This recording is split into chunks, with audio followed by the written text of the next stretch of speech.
এই আইন উপদেষ্টাকে বলতেছি, আপনি 54-এ ধরতে পারেন, তাহলে আপনার ex-wife-কে ধরেন না কেন?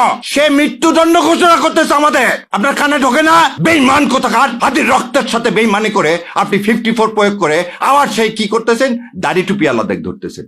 আমার মাদ্রাসার ছাত্ররা কি ভুলে গেছেন যাত্রাবাড়িতে কিভাবে রক্ত দিয়েছে? এই রক্তের উপর বেঈমানি করতে আপনার লজ্জা লাগে না? লজ্জা লাগে না আপনার? এবার আসেন যে বাংলা এডিশনের প্রতিষ্ঠাতা কে? ইলিয়াস। ধরে নিলাম তিনি প্রভোকেটেড করছেন, তিনি করার জন্য এই বিল্ডিং ভেঙে দিছে কেউ, খুব ভালো কথা। তার জন্য ইলিয়াস ভাই কি করছেন, পার্সোনাল ফেসবুক বন্ধ করে দিচ্ছেন। ইলিয়াস ভাইয়ের বিরুদ্ধে আপনি ইয়া দেন, বাংলা এডিশন ইলিয়াস কি পরিচালনা করে, সেজন্য বাংলা এডিশন বন্ধ করবেন? তাহলে এবারে বলেন আপনি, যে চ্যানেল 24-এর মালিক এই হামিম গ্রুপের, সে বলল প্রথমত হাসিনাকে চায়, দ্বিতীয়ত হাসিনাকে চায়, শেষ পর্যন্ত হাসিনাকে চায়, তখন কানের মধ্যে জানিয়ে কথাগুলো বাটপারগুলো জাতির সাথে বেইমানি করেন। আমি তাদেরকে বলতে চাই, আপনার সন্তানের চেয়ে ওই বিল্ডিং এর মূল্য আপনার কাছে বেশি। এই ভারতীয় আধিপত্যবাদ বন্ধ করেন, এই নাটক বন্ধ করেন। আপনি 2.5 ঘন্টা পরে এসে কিভাবে দাউ দাউ করে একটা বিল্ডিং জ্বলতেছে 4 তলা পর্যন্ত, তার মধ্যে ঢোকেন কিভাবে? তাহলে আপনি জানেন কারা আগুন দিয়েছে? এই আগুনের সহযোগী আপনি, নাহলে আপনি এই বিল্ডিং এ ঢুকলেন কিভাবে 2.5 ঘন্টা পর? কত বড় মিথ্যাচার যে সেদিন নাকি ফায়ার ব্রিগেডকে ঢুকতে দেওয়া হয়নি, তাহলে আপনাকে ঢুকতে দিল কিভাবে? আবার এর সাথে আপনি লিঙ্ক করেন কি দাড়ি টুপি। আপনাদের লজ্জা হয় না? যাত্রাবাড়িতে দেখেন, যাত্রা আপনি একটা জিনিস বলেন, সিরাটনে সামনে বিআরটিসি বাসে গান পাউডার দিয়ে আগুন ধরে জীবিত মানুষগুলোকে পুড়ে মারল কে? আওয়ামী লীগ। এই যে এই গত 1 মাসে যত বাস পুরাইছে কে? আওয়ামী লীগ। বিহঙ্গ পরিবহনের বাস কে পুরাইছে? আওয়ামী লীগ। আওয়ামী লীগ আর রসারা পুরাপুরির কাজ কি করে? এবার আরো বলেন, আমার ভাই বলে গেল, শোনেন, বিডিআর হত্যাকাণ্ডের প্রথম 2 জনকে পুড়িয়ে মারা হয়েছিল।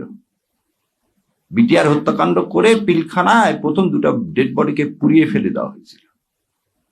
আশুলিয়াতে পুলিশকে কে বুদ্ধি দিল এই ডেড বডিগুলোকে, আমার জুলাই যোদ্ধাদেরকে পুড়িয়ে ফেলার? এই একই কাজ আপনি আবার করলেন। পুড়িয়ে ফেলার রাজনীতি আমরা করি না। আমরা সবসময় বলি কি, হাদির কথাটাকে বলি, মৃত্যুর ফয়সাল আসমান জমিনে করে। সেই জন্য আমরা সবসময় বুক পেতে ঘুরে বেড়াচ্ছি। আমরা কাউকে মেরে কোনো ইস্যু তৈরি করতে চাই না। আর আপনার এই ইস্যুগুলো কেন? যখনই হাদির কি ছিল? হাদির একটা আহ্বান ছিল। কি আহ্বান? যে ভারতীয় আধিপত্যবাদ থেকে মুক্তি।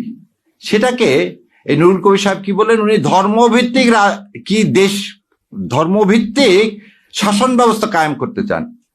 এটা তো আমার কর্তব্য, এই দেশ ইসলাম কায়েম করা। 90% দেশের যেখানে মুসলমান, সেই দেশে আপনার কিভাবে এইভাবে সাহস হয় বলার? আপনি একবারও তো বললেন না, যখন আওয়ামী লীগ এসে এই সংবিধান থেকে বিসমিল্লাহির রহমানির রহিম, আল্লাহর উপর পূর্ণ আস্থা ও বিশ্বাস এগুলো তুলে দিলেন, তখন মুখে কুলি পাতলেন। ও তার সমস্যা, প্রথম আলোকে এই ভেঙে চুরে আগুন দিয়ে এটাকে কোনোভাবে সমর্থন করতেছি না, কিন্তু আবারও বলতেছি, এটা আপনারাই করালেন। এই নাটক করিয়ে আপনারা কি করতে চাচ্ছেন? হাদির মৃত্যুটাকে, হাদির এই যে আত্মত্যাগকে আপনারা সাবসার্ভিয়েন্ট করতে চাচ্ছেন। আমাদেরকে বোকা পাইছেন। এবার দ্বিতীয় কথা বলি, যদি ডেইলি স্টার এবং ভাঙ্গাটা অন্যায় হয়, তার বিচার করেন, কোনো সমস্যা নেই। তার আগে যে হাদি 7 দিন আগে গুলি লাগলো, 7 দিনেও ধরতে পারেন না। পুলিশ কি স্টেটমেন্ট দিচ্ছে, কোথায় আছে না আছে জানি না। আপনি 54-এ আপনি কিভাবে মানুষকে ধরতেছেন? আপনি তো কথা দিলেন, এই আইন উপদেষ্টাকে বলতেছি, আপনি 54-এ ধরতে পারেন, তাহলে আপনার ex-wife-কে ধরেন না কেন? সে মৃত্যুদণ্ড ঘোষণা করতেছে আমাদের, আপনার কানে ঢোকে না? বেঈমান কোথাকার, হাতির রক্তের সাথে বেঈমানি করে আপনি 54 প্রয়োগ করে আবার সেই কি করতেছেন, দাড়ি টুপি আলাদা ধরতেছেন। আমার মাদ্রাসার ছাত্ররা কি ভুলে গেছেন যাত্রাবাড়িতে কিভাবে রক্ত দিয়েছে? এই রক্তের উপর বেঈমানি করতে আপনার লজ্জা লাগে না? লজ্জা লাগে না আপনার? এবার আসেন, ধরে নিলাম তর্কের খাতিরে যে বাংলা এডিশনের প্রতিষ্ঠাতা কে?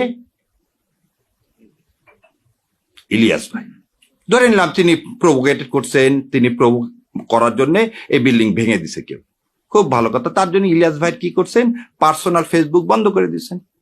ইলিয়াস ভাইয়ের বিরুদ্ধে আপনি ইয়া দেন, বাংলা এডিশন ইলিয়াস কি পরিচালনা করে, সেজন্য বাংলা এডিশন বন্ধ করবেন? তাহলে এবারে বলেন আপনি, যে চ্যানেল 24 এর মালিক এই হামিম গ্রুপের, সে বলল প্রথমত হাসিনাকে চায়, দ্বিতীয়ত হাসিনাকে চায়, শেষ পর্যন্ত হাসিনাকে চায়, তখন কানের মধ্যে জানিয়ে কথাগুলো বাটপার গুলো জাতির সাথে বেইমানি করেন। মজা দেখতে আসছেন না? আর কত রক্ত চান?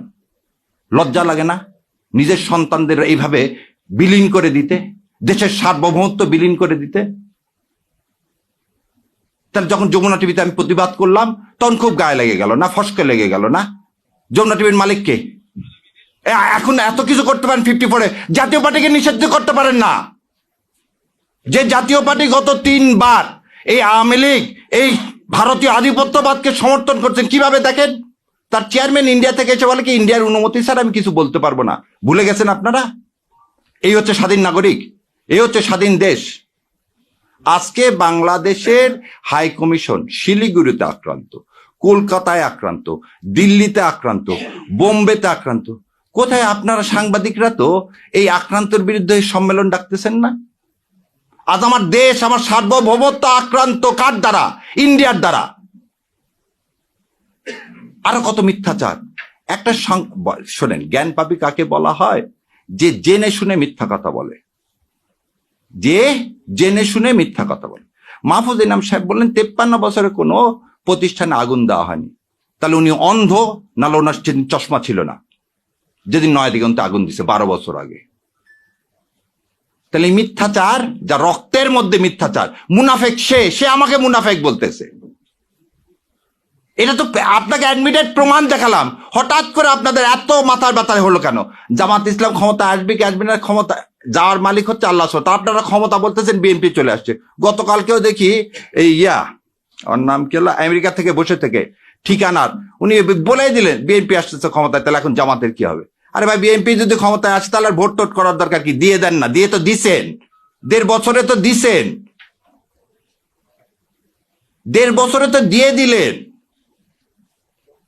আর জাতির সাথে তামাশা করেন না, বলতেছি আপনাদেরকে বারবার।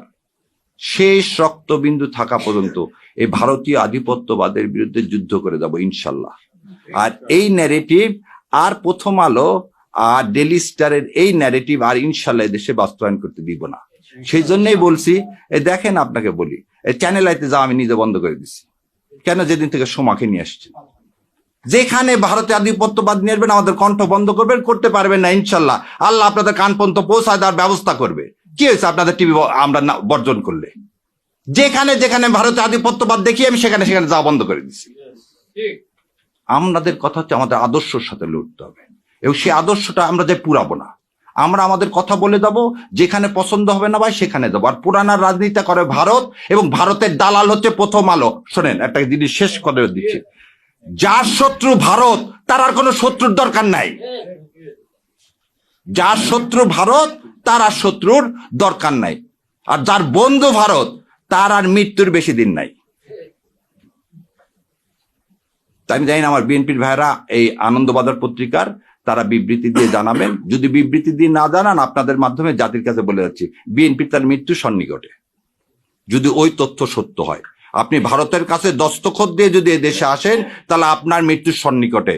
আপনার বাবা রক্তের সাথে তাহলে আপনি বেইমানি করতেছেন, আপনার মায়ের রক্তের সাথে আপনি বেইমানি করতেছেন। আপনার বাবা তালপট্টি দ্বীপ দেয়নি বলে শেখ হাসিনাকে এখানে ঢুকানোর 17 দিনের মাথায় আপনার বাবাকে হত্যা করা হয়েছে। আপনার বাবা পানি চুক্তির আন্ডারে ফারাক্কাকে বলছিল উড়িয়ে দিবে। আপনার মা এই পানির দাবিতে ইউএন পর্যন্ত গেছিল, সেজন্য আপনার মাকে কিন্তু ক্ষমতা থেকে কিভাবে চলে গেছে। আর আমার ধারণা আপনার মাজার ব্যথা এখনো যায়নি। যদি মাজার ব্যথা এখন অনুভব করে থাকেন, বিশ্বাস করেন না ইন্ডিয়াকে, বিশ্বাস করছেন তো মরছেন। আর এই দেশের মানুষ ভারতে আধিপত্যবাদ জীবনেও মেনে নিবে না। তো দয়া করে আল্লাহর ওয়াস্তে এদেশে মানুষের সাথে কেউ বেইমানি করেন না, এতগুলো সন্তানের সাথে বেইমানি করেন না। আর ডেলি স্টাররা যখন আপনার প্রশংসা করবে তখন বুঝবেন আপনি ভুল পথে আছেন। ইন্ডিয়া এবং ডেলি স্টার যখন আপনার প্রশংসা করবেন তখন বুঝবেন আপনি ভুল পথে আছেন। সেজন্য বিএনপির ভাইদেরকে আমি বলে দিচ্ছি, আপনারা ভুল পথে আছেন। কারণ আপনারা ওখানে ডেলি স্টার এবং প্রথম আলো খুব বলছে আপনারা ক্ষমতা আসতেছেন, শত্রুকে চেনেন। আর আমার বেশি কথা মানায় না।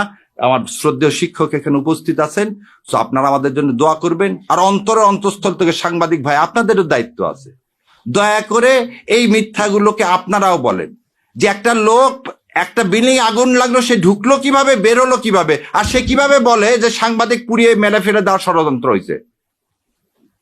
কোনো জায়গায় আগুন লাগলে কি হবে? কাউকে তো ঢুকতে দেওয়া হবে না, ভিতরে যারা আছে তাদেরকে বের করে আনা হবে।